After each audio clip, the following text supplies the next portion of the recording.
So hello welcome guys, स्वागत है आप सभी का हमारे एक और नए वीडियो के अंदर। दोस्तों, आज के अपने इस वीडियो से जैसा हमने आपको वादा किया था, आपके बोर्ड एग्जाम के लिए कुछ इंपॉर्टेंट क्वेश्चन जो रहेंगे, उन सभी इंपॉर्टेंट क्वेश्चंस, इंपॉर्टेंट न्यूमेरिकल्स और इंपॉर्टेंट डेरिवेशंस को हम लोग यहाँ पे करने वाले हैं। तो उसी सिलसिले में हम लोग आज अपना जो वीडियो है वो स्टार्ट कर रहे हैं थर्मोडायनेमिक चैप्टर से। थर्मोडायनेमिक चैप्टर के अंदर एक बहुत ही इंपॉर्टेंट क्वेश्चन है जो कई बार हमारे एग्जाम में पूछा जाता है, तो उसको हमारा डिराइव करते हैं, जो है हमारा expression of pressure, volume and work done का। ठीक है, आइए देखते हैं कि किस प्रकार से हम उसे देख सकते हैं। तो हम लोग यहाँ पे हमारा जो थर्मोडायनामिक्स है उसका एक इंपॉर्टेंट क्वेश्चन जो है हम देखने वाले हैं। तो इंपॉर्टेंट क्वेश्चन है डेरिवेशन। अब डेरिवेशन क्या है हमारा? डेरिवेशन है work, pressure and volume. Work, pressure and volume का जो रिलेशन है वो हम लोग यहाँ पे फाइंड आउट करने वाले हैं। सबसे पहले आप समझिए यहाँ पे एक सिस्टम के बारे में। गाइस, हमारे पास यहाँ पे एक कंटेनर है। देखिए यहाँ पे हमारे पास एक कंटेनर है। ये कंटेनर को हम लोग कहेंगे सिस्टम। ये हो गया हमारा सिस्टम। सिस्टम के अंदर डालेंगे हम लोग एक पिस्टन। अब ये पिस्टन क्या होता है, आपने अपने रियल लाइफ में देखा रहेगा इसको। जब आप लोग बचपन में छोटे छोटे हुआ करते, तब आप लोग साइकिल में हवा भरने के लिए लाते थे पंप। तो जो पंप होता है उसमें एक पिस्टन होता है। आप पिस्टन को दबाते थे तो उसमें से हवा निकल के जाती थी, और वो क्या करता था, फिक्स करता था हमारे साइकिल के अंदर जो टायर होता है, टायर को भरता था, टायर के अंदर हवा भरता था। तो वैसे ही हमारे पास क्या है, यहाँ पे एक पिस्टन है। अब ये अंदर जो भरी हुई है पिस्टन के अंदर, वो भरी हुई है सर सिलेंडर के अंदर वो गैस।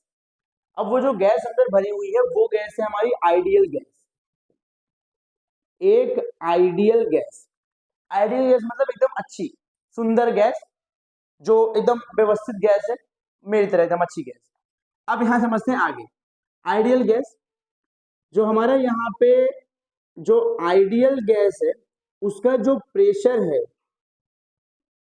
वो है P। आइडियल गैस का प्रेशर P है। उसके बाद इसका जो वॉल्यूम है वो है V, वॉल्यूम V है। और जो इसका टेम्परेचर है वो है T। अब जैसे जैसे गैस एक्सपांड होगी, जैसे जैसे गैस यहाँ पे एक्सपांड होगी, तो ध्यान दीजिए, जैसे जैसे यहाँ पे गैस एक्सपांड होगी, गैस क्या करेगी, पिस्टन को ऊपर की तरफ धक्का देगी। अच्छा, गैस एक्सपांड क्यों होगी? जब मैं इसे हीट दूंगा, जब मैं इसका टेम्परेचर बढ़ाऊंगा। आपने देखा रहेगा घर में अगर आपके पास एक कुकर होगा, कुकर के अंदर जब खाना गर्म किया जाता है, तो जब खाने को गर्म करेंगे, यानी कि जब अंदर का टेम्परेचर बढ़ेगा, तो कुकर के ऊपर की जो सीटी होगी वो ऑटोमेटिक ऊपर की तरफ पुश होती है। तो कुकर की सीटी क्या होगी, ऊपर धक्का जाएगी। जैसे जैसे प्रेशर बढ़ेगा कुकर के अंदर का, कुकर की सीटी ऊपर धक्का खाएगी। तो वैसे ही सर यहाँ पे जब गैस का टेम्परेचर इंक्रीज होगा, तो गैस क्या करेगा, पिस्टन को ऊपर की तरफ धक्का देगा। पिस्टन जो होगा, मान लेते हैं हमारा पिस्टन इनिशियली यहाँ पे था, यहाँ से वो पिस्टन जो है वो मूव करके यहाँ तक गया, मतलब चेंज इन वॉल्यूम हुआ इसका, उसे हम लोग कहेंगे डीवी। आप इसे डीवी भी लिख सकते हो, इससे आप डेल्टा भी लिख सकते हो, दोनों का मतलब चेंजेस ही होता है। पहले इसका वॉल्यूम V1 था, बाद में इसका वॉल्यूम V2 तक पहुंच गया। V1 से V2 इसका वॉल्यूम चले गया। अब जब गैस यहाँ पे एक्सपांड होगी तो गैस कुछ एरिया कवर करेगी। आइए यहाँ पे देखते हैं, गैस एक्सपांड होने के लिए कुछ फोर्स अप्लाई करेगी हमारे इस ऊपर वाले पिस्टन के ऊपर। तो यहाँ पे force exerted by ideal gas is equal to area of piston multiply by, कितना एरिया लिया है गैस ने ऊपर इंक्रीज होने के लिए, तो एरिया को मुझे यहाँ पे मल्टीप्लाई करना पड़ेगा, और साथ में कितना प्रेशर से वो गैस उसको ऊपर कर रहा है, यानी कि pressure exerted by gas, pressure exerted by gas, gas ने कितना प्रेशर ऊपर धक्का दिया है। अब फोर्स को हम लिखेंगे फोर्स, एरिया को हम जानते हैं सर, अपन एरिया लिखते हैं, और प्रेशर को लिखेंगे सर प्रेशर P। एक बात आप ध्यान दो, यहाँ पे ये जो हमारा प्रेशर रहेगा, ये प्रेशर हमारा गैस उतना ही एक्सर्ट करेगा जिसके जितना एक्सटर्नल प्रेशर होगा, यानी कि ये प्रेशर की वैल्यू जो होगी, इसको नोट करो यहाँ पे, ये जो हमारा प्रेशर एक्सर्टेड बाय गैस होगा, एक्सर्टेड बाय गैस होगा, ये इक्वल होगा हमारे एक्सटर्नल प्रेशर के। इसे हम लोग पी एक्सटर्नल लिख सकते हैं। जितना प्रेशर गैस एक्सर्ट करेगी ये एक्सटर्नल प्रेशर के बराबर होगा, क्योंकि हमारा जो प्रेशर है वो गैस हमारा एक्सर्ट कर रहा है, यानी कि हमारा जो गैस है वो खुद प्रेशर को एक्सर्ट कर रहा है, खुद प्रेशर को अप्लाई कर रहा है। तो जब सिस्टम खुद काम करता है तो वो चीजें हम नेगेटिव में लिखते हैं। थर्मोडायनेमिक्स में साइन कन्वेंशन बहुत इंपॉर्टेंट है, अगर आपको साइन कन्वेंशन आता है तो आप सब कुछ कर लोगे। तो भैया यहाँ पे प्रेशर हमारा गैस खुद एक्सर्ट कर रहा है, इसलिए प्रेशर जो होगा वो माइनस होगा, इसीलिए जो हमारा यहाँ पे प्रेशर होगा वो होगा माइनस पी एक्सटर्नल। तो प्रेशर की जगह मैं दूंगा माइनस पी एक्सटर्नल। अब यहाँ पे फोर्स का वैल्यू हो जाएगा area multiply by minus P external, ठीक है।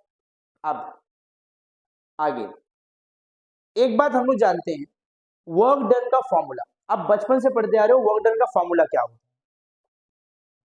अब बचपन से आप लोग जानते हो वर्क डन का फॉर्मूला क्या होता है, तो मैं यहां लिखूंगा वर्क डन। वर्क डन का फॉर्मूला होता है force multiply by displacement, force multiply by displacement. अभी वर्क डन को लिखूंगा W, फोर्स को लिखूंगा फोर्स, डिस्प्लेसमेंट लिखूंगा D, ठीक है। फोर्स का वैल्यू हमने अभी अभी फाइंड आउट किया, फोर्स का वैल्यू क्या आया, फोर्स का वैल्यू आया सर, इसे 1 नंबर देते हैं हम लोग, ये हो गया हमारा 1 नंबर। सर फोर्स का वैल्यू हो गया area multiply by external pressure, तो यहां लिख दूंगा मैं area multiply by pressure external जो कि नेगेटिव में है, मल्टीप्लाई बाय D।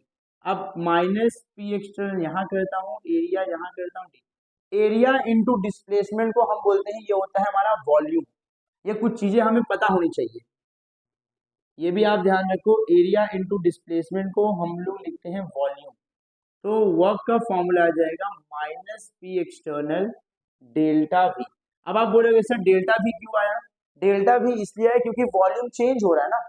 आपके पास एक दूध का पतीला समझ लो, अब दूध के अंदर सर अगर दूध को आपने गर्म किया तो दूध जितने वॉल्यूम पे था उससे बढ़ेगा, यानी कि दूध का वॉल्यूम V1 से V2 तक जाएगा, तो चेंज हो रहा है ना वॉल्यूम के अंदर। तो सिमिलरली यहाँ पे हम डेल्टा वी दिखाते हैं, डेल्टा वी का मतलब होता है सर V2 माइनस V1, ठीक है। अब सबसे इंपॉर्टेंट, यहां तक तो सबको आ जाता है, लेकिन एक प्रॉब्लम है वो बच्चे समझ नहीं पाते हैं कि हमारा वर्क जो है वो नेगेटिव कब होगा और कब वो पॉजिटिव, ये याद रखो। अब वर्क डन नेगेटिव कब होगा, वर्क डन नेगेटिव तब होगा जब प्रोडक्ट यानी कि पहला वैल्यू नेगेटिव दूसरा वाला पॉजिटिव, ऐसा होगा तो ये क्या आएगा हमारा आंसर नेगेटिव, बराबर। अब यहाँ पे ध्यान से देखिए, हमारा एक्सटर्नल प्रेशर तो माइनस में है, ठीक है, वो माइनस में रखो। ये जो V2 माइनस V1 है, अगर V2 की वैल्यू बड़ी रहे, यानी कि V2 4 रहा, V1 3 रहा, तो 4 में से 3 गया 1, यानी कि कुछ पॉजिटिव वैल्यू आएगी, तो प्लस माइनस क्या हो जाएगा, माइनस हो जाएगा। अगर V2 2 रहा और V1 1 रहा, तो 2 में से 1 गया, कितना आएगा, 1 आएगा, मतलब एक माइनस है ही, एक प्लस आ गया, तो क्या आ जाएगा, माइनस। यानी कि सर V2 तब ज्यादा होगा जब हमारा V1 कम होगा, और V1 से V2 बढ़ रहा है, मतलब हमारा सिस्टम खुद काम कर रहा है। तो जब work done by the system होगा, जब सिस्टम खुद काम करेगा, तब वहां पे हमारा वर्क जो होगा वो क्या होगा, नेगेटिव होगा। सिस्टम काम कर रहा है ना, सिस्टम काम कर रहा है। मान लो तुम किसी पार्टी में गए, और पार्टी में गए तुम दोस्त लोगों के साथ में, अब तुम्हारे दोस्त लोग सब भिखारी लोग, सारा पैसा तुम खुद खर्चा कर रहे हो, यानी कि उनको पिज्जा पार्टी करा रहे हो, उनको बर्गर खिला रहे हो, सब तुम खिला रहे हो, सारा पैसा तुम्हारा जा रहा है, यानी कि जब तुम अपने से पैसा खर्चा करोगे तो नेगेटिव। और वहीं पे सर अगर हमारा प्री एक्सटर्नल माइनस है और अंदर से ये जो V2 माइनस V1 है, V2 कम है V1 बड़ा है, यहाँ ध्यान दो, यहाँ पे क्या था, यहाँ पे जो हमारा V2 था वो बड़ा था, V1 छोटा था, यहाँ पे आपका जो V2 है वो छोटा है, V1 बड़ा है, मतलब पहले वॉल्यूम ज्यादा था बाद में वॉल्यूम कम हो गया, पहले वॉल्यूम ज्यादा बाद में वॉल्यूम कम हो गया, बराबर। जैसे दूध उबल गया है, तो दूध जब उबल रहा है तो बहुत ज्यादा ऊंचा ऊंचा फूक जाता है, वो बाद में गैस बंद कर दो नीचे आ जाएगा, तो वॉल्यूम ज्यादा है वॉल्यूम कम हो गया, बराबर। तो मान लो इसके वॉल्यूम 3 है, इसका वॉल्यूम 1 हो गया, तो 3 सॉरी इसका वॉल्यूम मान लो 1 है और इसका वॉल्यूम 3 है, तो 1 में से 3 गया, -2 बचेगा, 1 में से -2, तो माइनस माइनस क्या हो जाएगा, प्लस, तो ये माइनस प्लस, यानी कि हमारा वर्क डन क्या आएगा इसमें, पॉजिटिव आएगा, हमारा वर्क डन क्या आएगा, पॉजिटिव। यानी कि जब सिस्टम पे काम किया जाएगा, सिस्टम काम नहीं करेगा, सिस्टम पे काम किया जाएगा, सिस्टम पे यानी कि ऑन द सिस्टम होगा, तब वहां पे ऑन द सिस्टम,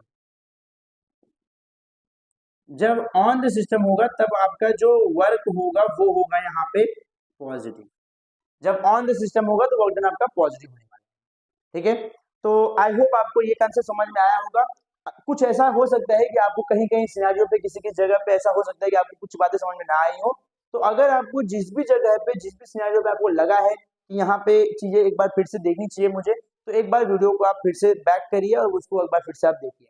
ये आपका जो छोटा सा डेरिवेशन है 2-5 मिनट का है, ये आपके बोर्ड एग्जाम में पूछा जाता है और आपके स्कूल प्रीलिम्स एग्जाम में कई बार पूछा जाता है। तो इसको एक बार अच्छे से गो थ्रू कर लो, बहुत बड़ा नहीं है, बहुत सिस्टम सा है, बहुत छोटा सा है। ये काफी थोड़ा कॉम्प्लिकेटेड हो सकता है आपके लिए, थोड़ा सा दिमाग लगाओगे ये चीजें बहुत आसान हो जाएंगी। एंड सो यस, आज के लिए इतना ही। अब आपसे मिलते हैं अगले वीडियो में, जिसके अंदर हम बात करेंगे किस प्रकार से आप मैक्सिमम वर्क डन के लिए न्यूमेरिकल को फाइंड आउट कर सकते हो, डेरिवेशन किस प्रकार से आप फाइंड आउट कर सकते हो, और उसके अकॉर्डिंगली हम लोग फिर वहां पे डिस्कशन करेंगे और आगे की जो टॉपिक रहेंगे हम रोज आपके लिए अपलोड करते रहेंगे। सो यस गाइस, आपका प्यार इस तरीके से बनाए रखिए, चैनल को लाइक सब्सक्राइब करते रहिए और इस वीडियो को अपने उन दोस्तों के साथ जरूर से भेजिए जिन लोगों को ये सारे कंसेप्ट समझ में नहीं आ रहे हैं। And yes, as always, thank you for watching. जय हिंद।